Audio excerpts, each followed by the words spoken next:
Hello everyone, I hope you all are good. My name is Kavish Raja और मैं एक banking aspirant हूँ। और अगर हम बात करें मेरे आईपीएस पीओ प्री के डेट की, तो वो अभी 20 अक्टूबर को है। और ये पेपर खाली 2 ही दिन के लिए है, एक 19 अक्टूबर और 20 को, खाली ये 2 दिन को है। और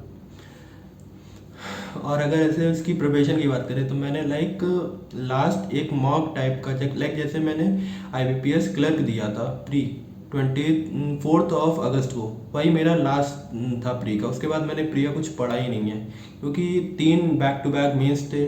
29 को मेंस था, फिर 6 को मेंस था, फिर 13 को मेंस था। तो उसकी वजह से कुछ एकदम प्री की एकदम हालत छूट चुकी है, एकदम आदत छूट चुकी है। कुछ पढ़ा ही नहीं उसके लिए तो पूरा।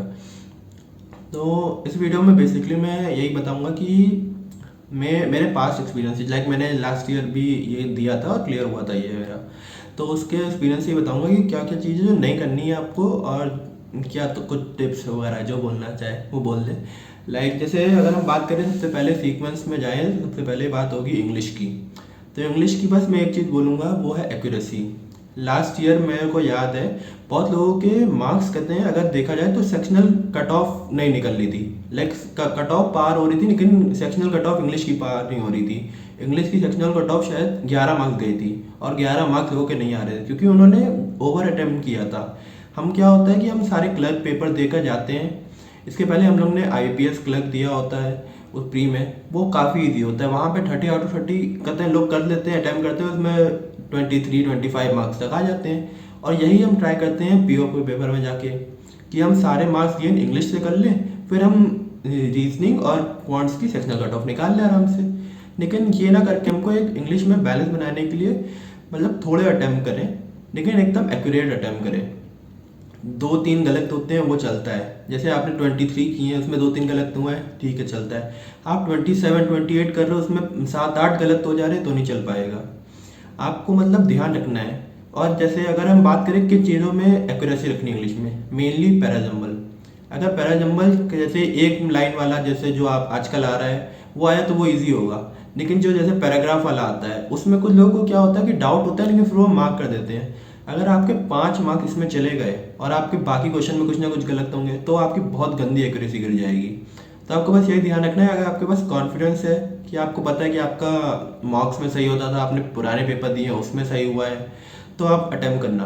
वरना उसमें आपको क्या होता है कि आपको पहला पता चल जाता है, आखिरी पता चल जाता है कभी कभी, तो आप वो मार्क करिए, बाकी छोड़ दीजिए, कोई टेंशन नहीं लीजिए। आरसी मेन आएगी, आरसी से मार्क्स गेन करिए। और इस बार जैसे देखा गया कि आरसी में डायरेक्ट क्वेश्चन कम आएंगे।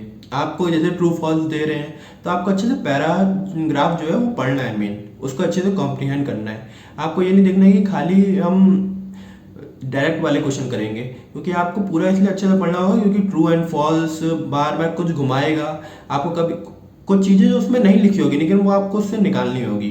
तो ये इसमें आरसी का ध्यान रखना है। और अगर हम बात करें कॉन्ट्स की, कॉन्ट्स के लिए एक मैं यही कहूँगा कि प्री डिटरमाइंड होकर नहीं जाना है कि हमको 35 करना है या हमको 15 करना है, ऐसा कुछ नहीं है। आपको पेपर के अकॉर्डिंग करते करना है। अगर हम पहले ही से डिसाइड कर लेंगे हमको क्या करना है, तो ये गलत होगा। जैसे लास्ट ईयर क्या हुआ था, लोग गए थे ये सोचिए कि हम 20-25 कर लेंगे, लेकिन पेपर इतना टफ था कि जो टीचर्स लोग गए थे पेपर देने, वो भी कहते हैं 18-20 इसमें फंस जा रहे थे। मेरे को याद है कि मैंने 10 क्वेश्चन किए थे, उसमें से एक गलत हो गया था, मुझे 100% श्योरिटी हो गई थी। और मैंने 9 क्वेश्चन सही थे, उसमें से 8.75 मेरे मार्क्स बनेंगे, लेकिन मेरे को कितने मिले, 11 मिले थे। तो अगर आपकी टफ होगी, आपको एक्यूरेसी सही होगी, या कुछ भी होगा, आपको कहते हैं मार्क्स मिलेंगे नॉर्मलाइजेशन में। आपकी टफ भी है तो आपको उस पेपर में नहीं सोचना है कि टफ है चलिए। अगर मैं इसके लिए सोचूं कि अगर मेरा ये कौन टफ चला गया, आगे कैसे होगा, तो आगे मेरी रीजनिंग खराब हो जानी है। ये ना सोच के आपको जितना आ रहा है उतना करिए। आपने 15-16 जितने किया, पेपर टफ है, आपके 15 हुए हैं, अगर आपके जितने हुए हैं ना, आप गेम में रहेंगे। अगर आपने बाकी 2 सेक्शन आपके अच्छे हुए हैं तो कोई दिक्कत नहीं है इसमें। क्वांट्स में अगर आपकी खराब भी जाएगी, तो आपको मेनली ध्यान रखना है कि आपको ये नहीं कि आपने तुक्के ही मार दिया, अरे मेरे 10 हुए हैं, अब क्या होगा कि मैं तुक्के मार देता हूँ। तुक्का का नहीं मारना है आपको मेन पेपर में। इसके बाद और हाँ, एक और बात, क्वांट्स में अभी एक हर्षल सर एक सीरीज चला रहे हैं, 4 days 4 मैराथन, तो उसको जरूर कर लेना, वो काफ़ी हेल्पफुल रहेगी आप लोग के लिए। एंड अगर हम बात करें अब रीजनिंग की, रीजनिंग में मेनली कहा जाता है कि सबसे ज़्यादा मार्क्स इसमें गेन किए जाते हैं, बट रीजनिंग में कभी कभी टफ आ जाती है। आपको एक पजल टफ दे देगा या एक पजल कंफ्यूजिंग दे देगा तो रीजनिंग टफ हो जाएगी अपने आप ही। तो आपको ऐसा नहीं कि रीजनिंग में सभी करना होता है, आपको रीजनिंग में देखना है पजल्स आपको इजी लग रही हैं, कर रहे हो, डुएबल है तो करते जाओ, नहीं सोचो। अगर आपको ऐसे लग रहा है फंस रहे हैं तो कहते हैं उस पजल को वहीं छोड़ो।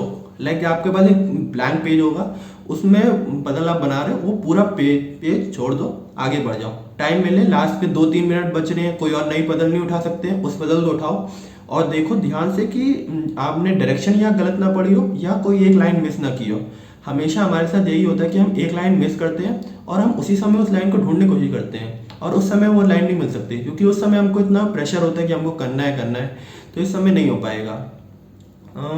और एक चीज़ और, हाँ मैं कॉन्ट्स में एक चीज़ बोलना भूल गया कि कॉन्ट्स में जैसे हम वन लाइनर्स कर लेते हैं तो उसके बाद हम जाते हैं डीआई में, और हम डीआई कोशिश करते हैं कि हम काफ़ी कहते हैं केसलेट के लिए मतलब जाते ही नहीं है, कि कोशिश करते हैं केसलेट ना उठाए, दूसरी उठाए, बार ग्राफ हो गई, लाइन ग्राफ हो गई, इनको उठा ले। तो इनको ना करके केसलेट को भी आपको देखना होगा।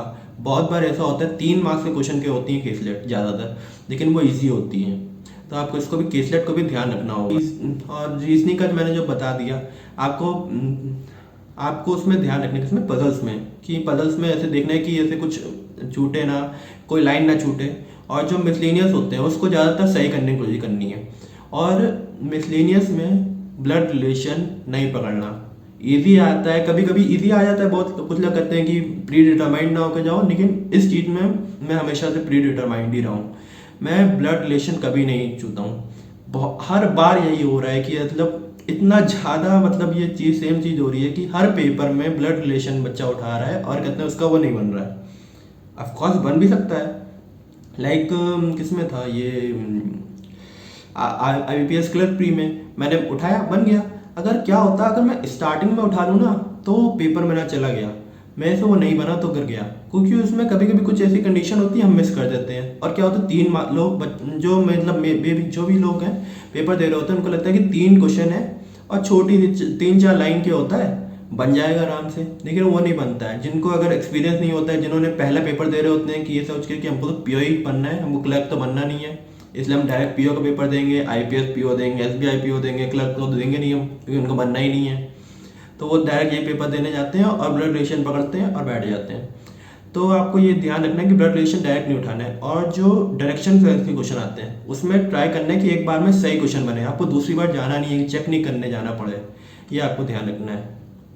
सो ये कुछ टिप्स कह सकते हैं या ओपिनियंस कह सकते हैं जो मेरे तरफ से थे। So thank you for watching this video.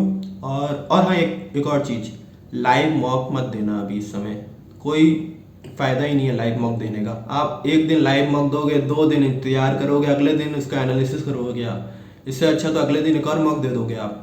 आपको मॉक देने का तभी फ़ायदा है जब तुरंत एनालाइज करने का मौका मिले। पेपर थोड़ी ना है हम आज दे रहे हैं बाद में देख रहे हैं, हमको अभी देखना होगा। इंग्लिश में हमको देखना होता है क्या गलती होती है, हमने देखा कि हमारी RC सही नहीं है, RC में कुछ क्वेश्चन गलत हो रहे हैं, हमने RC पे ध्यान दिया, एरर डिडक्शन में कुछ क्वेश्चन गलत हो रहे हैं तो उसमें ध्यान दिया, तुरंत देंगे ना। अब हम 2 दिन बाद थोड़ी ना देखेंगे, आज हमने दिया पेपर, 2 दिन बाद हम देख रहे हैं, अगले 2 दिन बाद पेपर है, तो ऐसे नहीं करना है, ठीक है। तो बस end of this video, thank you for watching this video and subscribe कर देना एंड लाइक भी।